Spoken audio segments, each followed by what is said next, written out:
Welcome to the Tech Savvy Professor podcast, which features two faculty members who love tech and love making it part of their work. I'm Marty Gensius, a program coordinator at Kent State University. And I'm Eric Perry, program director and associate faculty at Divine Mercy University. So just to check in, Eric, it's been what'd I do? I slept through the last showtime and didn't see. So it's been a while, and some of it's on me. And I think there was one time you had an emergency come up, and so it's been a while since we've done a show.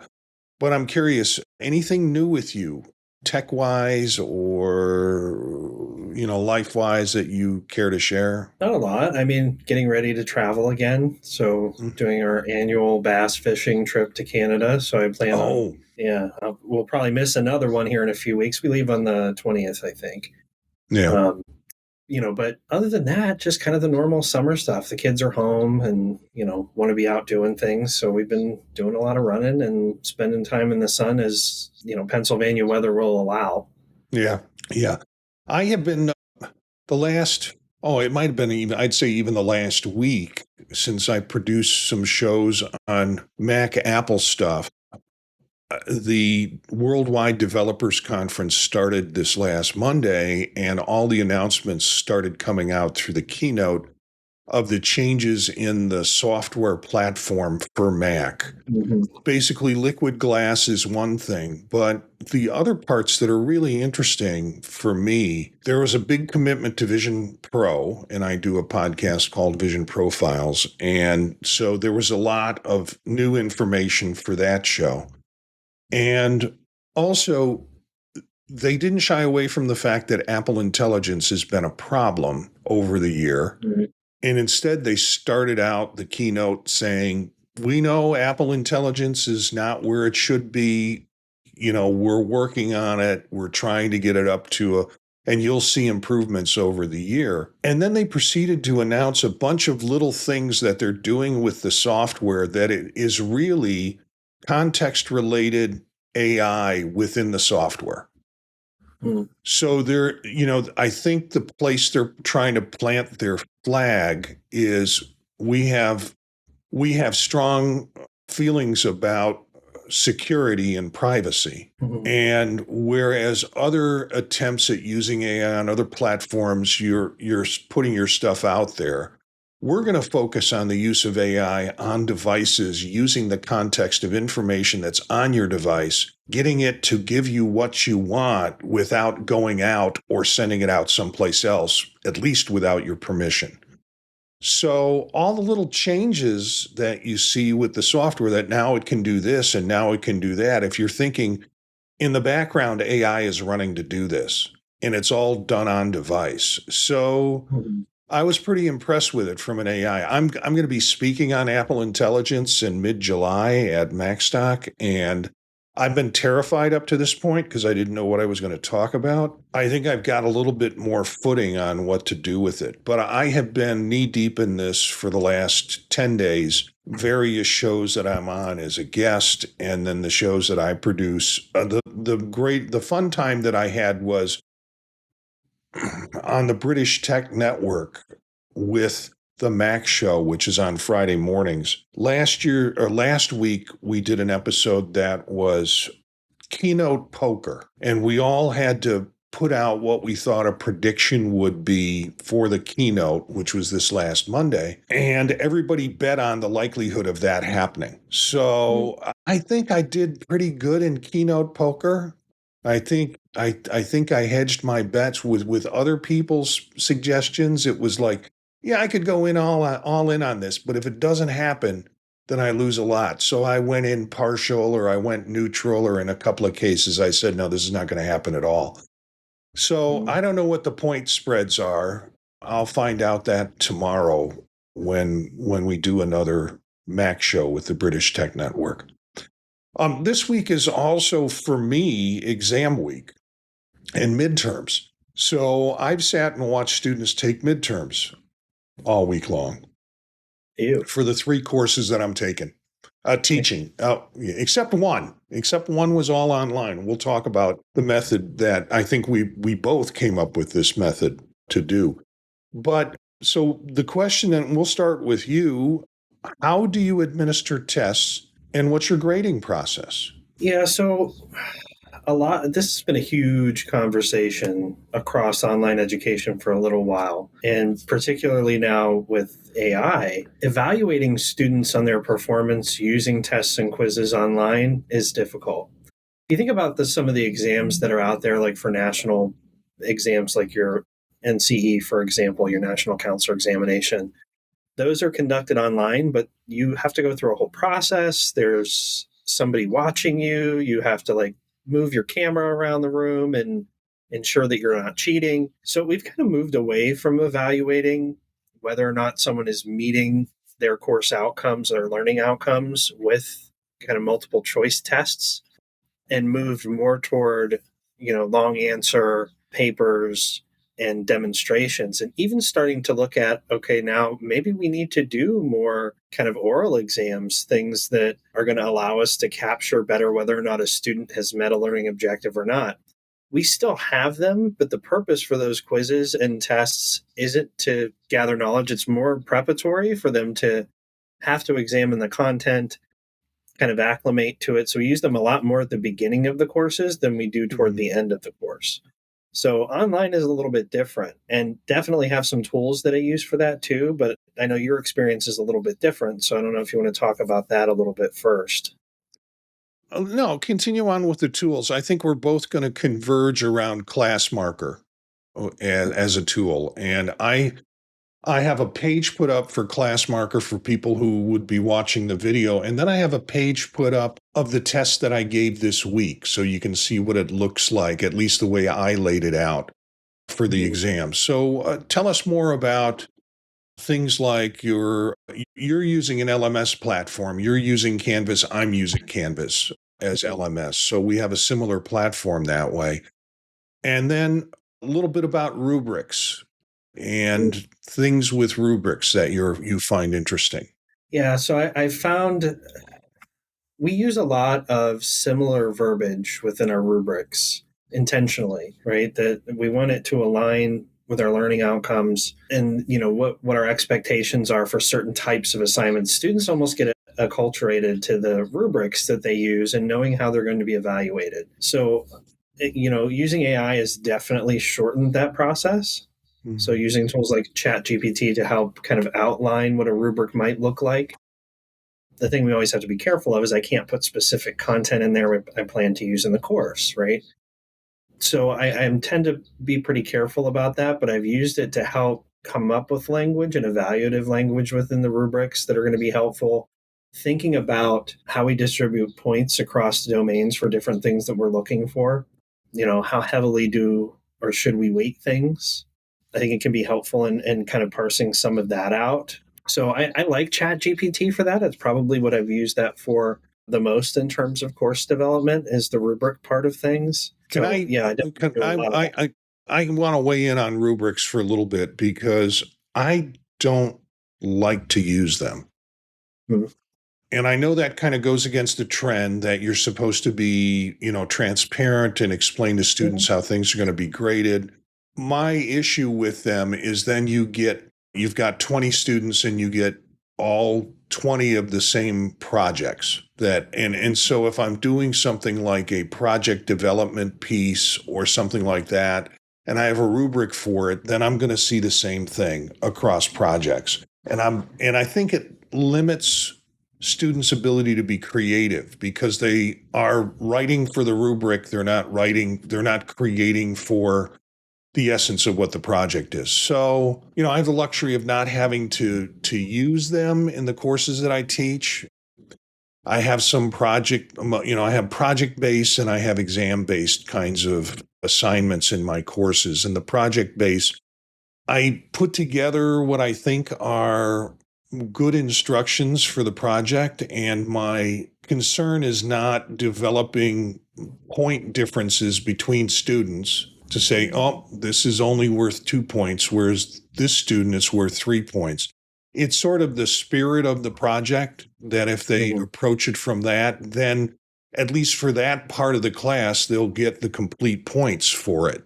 I'll give them feedback. I'll give them direction. I'll tell them what would improve it. But generally, if we're going to get into the points game in my courses, it's around the exams where it gets a little bit more specific and is content based. I do have some links, and we do have some links about Rubric. I would agree with you. There are some links on sort of services on the web, how to create a rubric with ChatGPT. Quick Rubric is another site here where you can put things in and get a rubric description of that. And then even ChatGPT has its own rubric generator. And you put in what you want and what grade level it's for, and then it will generate whatever rubric you want. So, those are available. I've used ChatGPT extensively for things like strategic planning and for bylaws considerations and changes in wording. But that same sort of constructive piece can work well with rubrics. You said something that I wanted to go, what? A concern about using ChatGPT for putting in content for the rubric? Mm-hmm. Yeah. I mean, what I don't want to do is kind of copy paste what I have and say, hey, fix this. Okay. And maybe that's my own paranoia. Just like I don't want it kind of publicly out there. I don't want it to eat what I have, essentially. I will have it generate things for me that I might use in the development of the rubric on my own side, but what I feed it is what I watch. There are ways to set ChatGPT, particularly the paid version of ChatGPT, to not use your content for modeling, which means the best interpretation I can give that is it's not out there. ChatGPT is consuming other stuff in order to help you with yours, but it's not putting yours out there for that purpose. So yeah, I have used it a lot in development. And if I had to do a rubric, I would probably use ChatGPT for that purpose in creating it. And, I like a good rubric. I think it creates some fairness when done well in terms of how we evaluate students. And if you have someone, 4 or 5 sections of something running, there's some alignment between what you're evaluating a student on a different course on. There's still the IRR concerns, your iterator reliability concerns. But, I think you're right in that you do see some restrictions that kind of box in students in certain parts of the assignment. They're really worried about meeting those rubrics. Where I get hung up is we're going to put this at 500 to 750 words, right? Like we're going to limit what the student's going to do when, then they're just looking at to meet those rubric requirements. They're not looking at what might make this project better. Yeah. What creative elements can they add to it? So I like to remove that kind of thing and think about rubrics in terms of how I evaluate the overall work. Yeah, I do. In one of the classes I teach is group work, and one of the things I have built into that class is a group plan or project. And I have an outline for it saying these are the components that need to go into it, and I should see some evidence of this. So, who's the group for? How many people are going to be in it? How often does it run?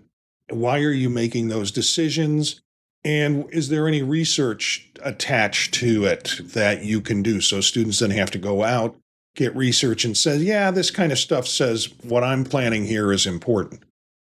The way I sell it is I don't want it to look like an APA 7th edition style paper because what I want it to look like is a manual that anybody can pick up that you can take to your internship site and say, hey, I've got this idea for a group. So find out, discover what your passion is and then develop a group around it. Here's my only constraints. It needs to kind of cover, you need to respond to these topics. And if you do that and it's complete, you get if it turns out to be a bullet list that you've done the night before, yeah, I'm going to probably take points away from you. But if you are able to complete the task in a meaningful way and it meets the spirit of the assignment, then you'll get full credit. And what I've And there is a purpose for this. It isn't going to be an assignment just for this class, but it's a project that you can take and maybe use at your internship site or maybe use wherever you wind up working as the beginning of a structure for a group that you'd want to run there. So I try to make those real practical. And in the process, I haven't done a rubric for it, and I haven't constrained people to using APA 7th edition because nobody reads that in the real world.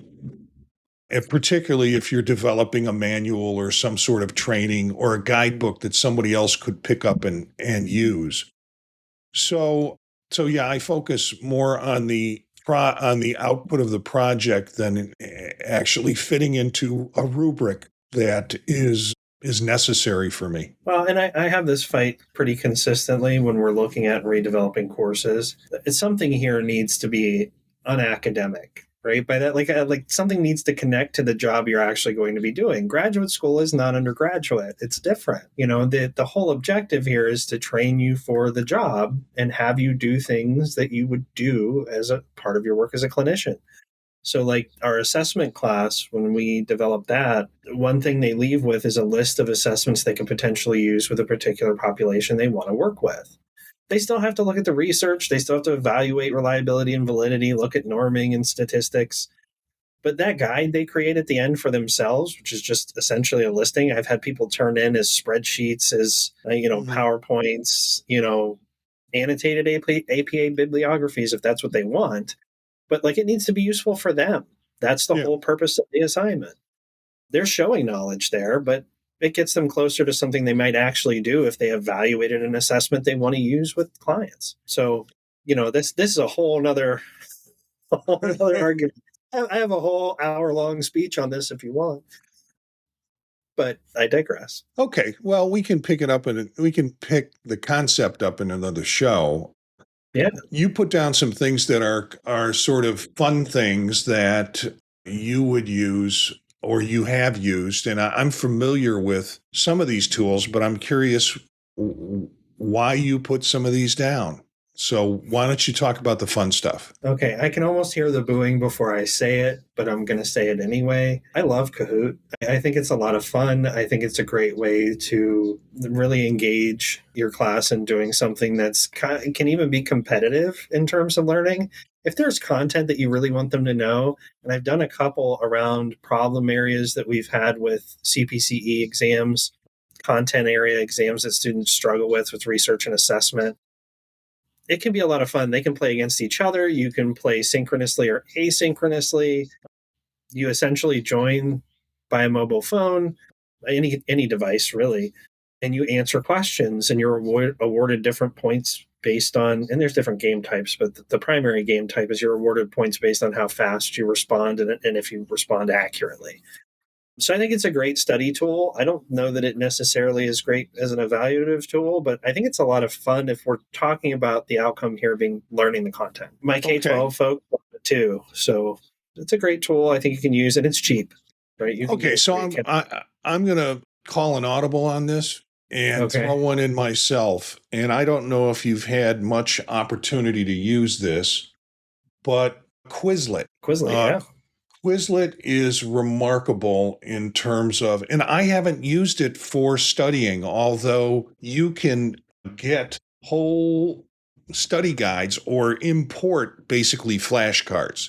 It's a flashcard program, and you can import, content areas that people have already produced and have already shared, and it works as a good study guide. I think they even have ones for the NCE in there. Mm-hmm. And for that purpose alone, it can be very valuable. Well, I haven't been in school in years, but if I was then, I would be using Quizlet. What I use it for is when I was doing grants and we were inviting international teachers together, before they got here, I would put together a set of Quizlet cards that they could study that has the picture, the name, and the country of their colleagues that are coming. So before they even got here, they would kind of know names and faces and potentially countries. In fact, some of them would because connecting flights coming to the U.S. from different countries run through some main airports, both east and west. They would run into each other in airports before they got here and go, I know you, I've seen you because before. they had already done the Quizlet with face and face recognition kind of thing. That's helpful. I can imagine this would be great for me to try and learn names of students, but you've got that protected sort of status that students say, please send me a picture of you. Yeah, right, Dr. Gensius, not going to do that. And the university pictures that they take are so tiny, and they don't look anything like that by the time they show up in my class. So Quizlet is another good link that you might want to look at and play with. Other things that you've got before we get to the one that we both are together on. Yeah, I put in ProProfs. If anybody's ever used this, there's Quizmaker and ProProfs. It is like kind of a paid site. Yep, there it is. But they also have like a host of other quizzes that you can use. Some of this is really focused on K-12, but what I've heard from people, I haven't actually been able to use this one myself, but it was recommended to me, is that the Quizmaker that's a part of ProProfs is really, really easy to use. It's graphically appealing, it's engaging, and it's good for adult learners as well. So it's a nice tool or resource that was recommended to me. I just haven't had a chance to try it out yet. Yeah, like I really want to try out Does He Like Me quiz. Right? Decode His True Feelings. That's one of my favorite. And what will I look like when I'm older? Well, I am older. This is what I look like. Does he like me back? Yeah. Does he like me back? Yeah. Okay. So people are having fun with this. Yeah. With it besides that. And then there's trivia options on here. The extremely hard Harry Potter trivia. Let me tell you, anything Harry Potter would be extremely hard for me. My kids got into that. I think I went to one movie with them and then gave up on the rest, although my kids have seen them all. And there are some adults I know that are still very much Potter fans. So, and they make all these references, and I'm like, huh? So yeah, ProProfs quizzes. And again, we'll have these links in the show notes, both of the video on YouTube and also the audio on your podcast servers. It'll be in the notes for that. Okay, let's go to the big one. Right? Classmarker. Classmarker. Yeah. So tell me a little bit about how this made your list. So Classmarker was another one that was recommended. I actually had them give me a demo a little while back because we were thinking about paying for it. And I'm sad that we didn't, because there's tons and tons of useful development resources here. They also have APIs, I think, for all the major LMS systems, so you can build things here and bring it into your courses a lot easier. So I haven't actually used it, but would really like to. So I don't know, Marty, if you can give us some details on what your experience has been. Well, I started using it back at COVID because I don't know if we were using WebCT or we were using Blackboard, whatever, one of the variations of Blackboard. They didn't do much to change it, and the changes that they made it worse. But I think I tried one exam on the LMS. The LMS was set up to do quizzes, and it was so tedious to do. And then when we switched to having to be an online program with online content during COVID until we could return back to campus, I started searching for an alternative and went with Classmarker. And I pay for it myself. I think it's $16 a month or something like that. And I haven't, although I have less use for it now, I haven't dropped my account. And I haven't dropped the account because I occasionally have times where I need to do something and administer it online. And that was a situation this last week with advanced multicultural counseling. So I can go into that and show you the exam, or at least how I put it together. And I'll go back and show you the ones that I have done. But here is the advanced multicultural counseling exam. I had basically when I taught the course this up to the midterm here, as I taught it, we had 3 weeks and we had three major content areas. In those content areas, there were 5 or 6 literature articles that we had posted. And I wanted students to read all of the articles of the 5 or so articles for each week, and particularly wanted them to discuss on a discussion board some aspect of the article that they read and give feedback to other folks. So how do I do an exam that evaluates that? Because the course has choice in it, in terms of what people chose to write about on the discussion, assumingly I could ask them anything about any of the 5 articles and they should be able to answer that. But I didn't. I switched it a bit, and let me see if I can zoom in on this. What I did was have 6 questions. So 2 questions per class session. The first question says, I'm giving you 3 choices here. Pick one of them and write about them and answer these questions. And there is the content box that you can respond in. I also made it available for people to write on something else and copy and paste in. And then the second question for each night was an integrated question that required you to use multiple articles from that set. So I did that for the 3 weeks that we have met, and for the content on both of them. And then again, with the option of choice, which I think the students really enjoyed in terms of responding to questions with it. During COVID, other faculty were having trouble trying to figure out how to administer stuff online, and I suggested Classmarker. And I know at least 2 other faculty who during that time purchased an account so they could deliver their exams via Classmarker. Now let me see if I can get into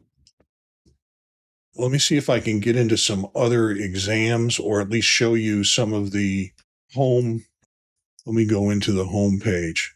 So yeah, here is some of the tests that I've created in the past for different courses. You'll have situations where students can't make the exam at the specified time because of some conflict with this. Often there's another, because it's an online course, there's another course that's it meets at terrestrially that they have to go to campus for at the same time that I'm administering the test or have chosen. So you can make options for individual students to be able to take the test at a different specified time. You also have some students that have accommodations in terms of a lengthier time to be able to take exams. And so I'm able to create versions of the exam that has different hours or different times to complete the exam. So yeah, this is a pool of all of those that I've done for different exams. You can have question banks that will have all of the questions in them. So, and organized in whatever way you want. Historic contexts of psychopathology, drugs therapeutic index, some questions about therapeutic index. And you can tag those and have them in different categories if you wish. And you can get statistics out of it in terms of scores. You can set up scoring to do automatic scoring on exams if you have put together response sets that will, with multiple choice, it's very easy. But if there are other kinds of exams that you want to do, you have to put together response sets for each of the questions. And it can evaluate in terms of the student's response set with regard to it and give you some idea in terms of point values that they might get from it. So it is a very cool tool. The API is a big deal for people who are considering who might want to use this as something you could integrate into your LMS, do your development here. They're all clunky. So Canvas, Brightspace, they're all real Blackboard. They're all real clunky in terms of developing your own questions, quizzes there. And there's other things that it does. So I wanted to use it for our supervisor training and assessments so that it would generate a certificate when they were done to say, okay, you've completed our supervisory training for our site supervisors. So there's other things that it does, including surveys, certificates, Yeah. that can help And manage some of that process too. and it will put in costs. So if you want to Mhm. charge somebody for the administration of it, it's available to do that, where people pay for access to take the certification or whatever you're putting together for them. So it's a much larger platform that way. I found students respond pretty well to it. I don't attach it to my LMS. I use the LMS to send out a link to students, and the link's set up like with the psychopath exam or with the advanced multicultural exam last night. I gave them probably more time than they needed. You can set a time range, and I said 5:30 to 8:30, so I gave them 3 hours to complete that, which meant a half hour per question if they wanted to take it.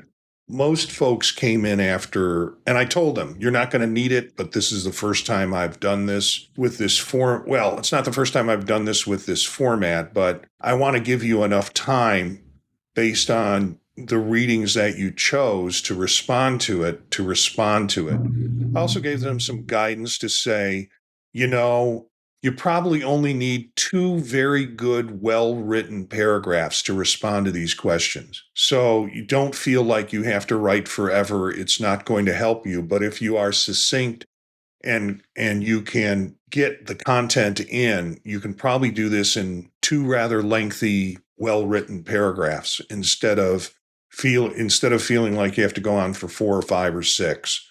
So some guidance around that, but I sent the link out, and it meant that anybody who had the link in our group could go in and initiate the exam at the time that the link starts. So if I said 5:30, it won't let you in at 5:29. It'll wait till 5:30 before you can get in on it.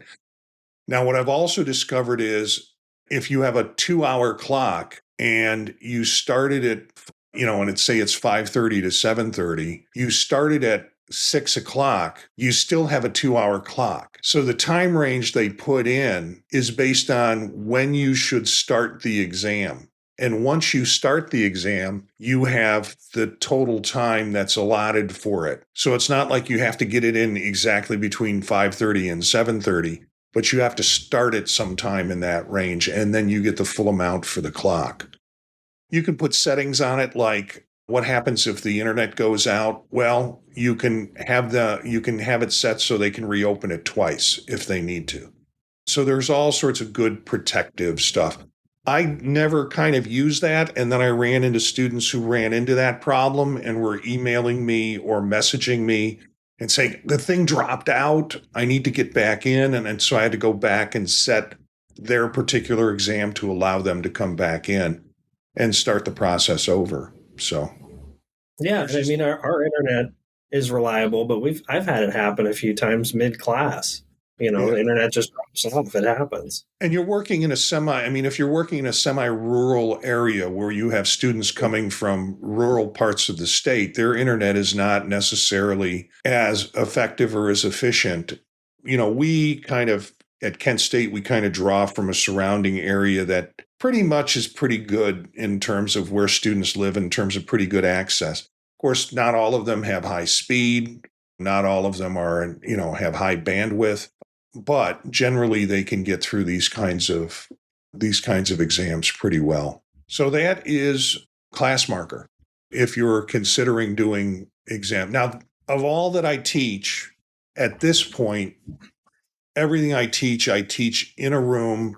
I print out the exams, they write the exams, they hand in the exams, and I've got a stack of them behind me out of sight for three classes that I have to grade by Monday. So the next couple of days will be absolutely no fun for me grading exams, but that's what they pay us for. They pay us not just for the joy, but also for the torture. Right? You get both. And I can't turn them loose. If I had a graduate assistant, I never really turn them loose to GAs to do the grading, because if there is a complaint about the outcome, then I pulled a third party in. And so I do all my grading myself. Now, if someone wants to learn grading, I'll sit down with them and show them how I do and why I do what I do. And sometimes I'll make copies of a few of the exams, have them grade it, and then I grade it, and then we talk about the process. But ultimately, I'm responsible for that grade. And I don't want the GA to get pulled into a dispute or disagreement with regard to if somebody has a complaint about their grade. Right. So it's kind of protecting them from that stuff. So yeah, old school. Somebody said last night at the exam, now, do we need a pencil? And I was like, no, I want you to do all your answers in performance hour. Of course you need something to write. And she goes, well, I thought you'd do a Scantron or something like that. I'm like, Yeah, no. number two only. Number Yeah, two only. no. And so I do have to suffer through some people's writing. And when I hand back the exams for the ones that are really illegible in terms of what students have written, I write illegible responses. So ultimately, if they got something wrong, they'll come up to me at the end of the class and point at it and say, can you tell me what this says? And then I point at their writing and go, can you tell me what this says? You know, it kind of goes both ways. So there are some that I really have to suffer with. And then there are the big writers, the people who make really big letters, and they have to use the back of the page to finish it. I have to wonder if that's on your Rate My Professor profile. I'm going to have to look it up. Oh, I don't even look at that. I don't want to know. I have no desire to know that. I don't want it on my gravestone, so I don't even look at it. Dr. Gensius made fun of my handwriting. And his really sucks too. So that's all I've got for today. And do you have any other final comments or thoughts about this? That's it for me. I'm just glad there's other tools out there. Like I said, building it in LMS it's a trial in building your patience. It's just clunky, takes forever. So yeah, use an outside tool, third-party tool. Okay. Yeah. And again, I pay for it. It's like I first of all, I don't necessarily want the university to own my exams. Call that paranoid if you like, but I consider that proprietary in terms of what I do. And they might say, well, you're taking our time to write the exam, so we should technically own it. But if it's not on their system, then I can do what I want to do, and they don't have access to it. It's why most of the stuff that I do in terms of online classes, all of my videos and lectures are on my server. Mm-hmm. All I have on the site is pointers to it. So that way, someday when I leave the university, I can just shut all those pointers off and they have a course shell, and that's about it. So, okay, so I am showing my vindictive paranoid side of me now when I say that. Hey, final comments. I think you need to look at this. Sometimes the good stuff you have to pay for. And I just see that as like, buying crayons for your class. Sometimes you've got to do that with that. So if you want to know where and what this thing is I'm speaking at this summer, Macstock Conference and Expo, you can look at macstockconferenceandexpo.com.